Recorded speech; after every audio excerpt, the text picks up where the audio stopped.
Allez, bien le bonjour. Pour cette chronique, j'aimerais bien commencer par putain, c'est pas si bien. On est tous un peu orphelins. Salut Arnaud. Sinon, durant les 2 dernières semaines, on s'est bouffé de l'élection présidentielle française à toutes les sauces. J'avais l'impression d'être un canard en période de gavage. Du coup, je vais un peu en parler parce que faut que ça sorte là. Oh, donc Macron a été réélu. Putain, ils sont arrivés au bout du scrutin.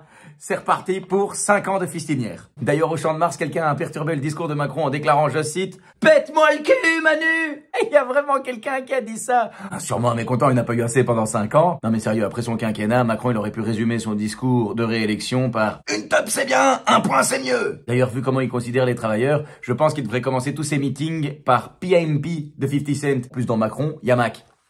Coïncidence? Je ne crois pas, non. Tant qu'on est dans le sujet, c'est le cas de le dire. J'ai une petite anecdote bien sympathique. Donc dimanche, c'était les élections en France. Bon, moi, dans la mesure où je suis belge et que j'habite en Belgique, je ne me sentais pas du tout concerné. Sauf que vers 14 h, je reçois un message d'un Français qui me dit, je cite, « Qu'est-ce que vous attendez pour appeler les gens à aller voter? C'est important. Il faut qu'on se mobilise tous. » J'avoue, j'étais un peu surpris. Mais vu la méthode dimanche, j'étais surtout pompette. Oh, le barbecue a été sévère. Du coup, j'ai décidé de répondre au monsieur. Enfin, l'alcool qui était en moi a décidé de répondre et j'ai écrit...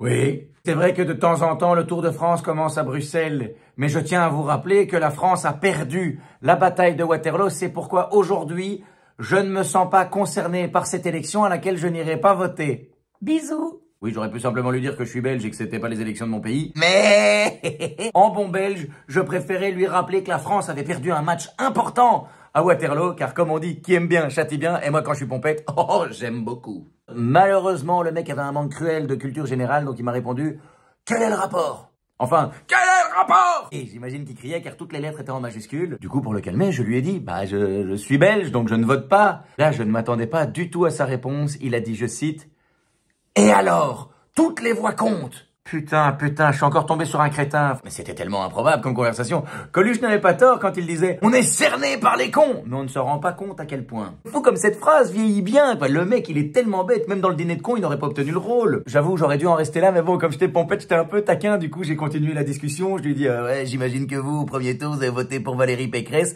Oh putain, il m'a répondu « Comment vous le savez ?» À un moment donné, j'ai quand même vérifié si c'était pas Manuel Valls. Oui, parce que le gars est de retour partout. On ne sait pas pourquoi, mais il est de retour partout. Ah oui, pardon, pour ceux qui ne voient pas, Manuel Valls, comment dire, c'est l'ancien attaché de presse de Dieudonné. Voilà, oui, accessoirement, il a aussi été Premier ministre, mais il était plus efficace pour remplir la salle de Diodo. Voilà. Non, revenons-en à la Belgique, hein, puisque bon, les élections françaises, voilà, tant pis. La semaine dernière, la presse titrait Ukraine. La Belgique envisage l'envoi d'experts pour enquêter sur d'éventuels crimes de guerre. Bon, comme beaucoup de Belges, je me suis dit, quels experts? On a des experts, non? Le lendemain, la presse titrait « Charles Michel en visite à Kiev ». Il a bien choisi son moment pour aller faire du tourisme, lui. Oui, c'est un touriste, hein, c'est pas l'expert. Enfin, j'imagine que c'est pas l'expert. En tout cas, les Ukrainiens, en voyant Charles Michel, la première chose qu'ils vont se dire, c'est une blague. C'est une blague? En guise d'expert, on nous envoie le sosie de Monsieur Patate? Eh ouais. Putain, on s'enfonce de plus en plus dans le brin. Alors, est pas belle la vie?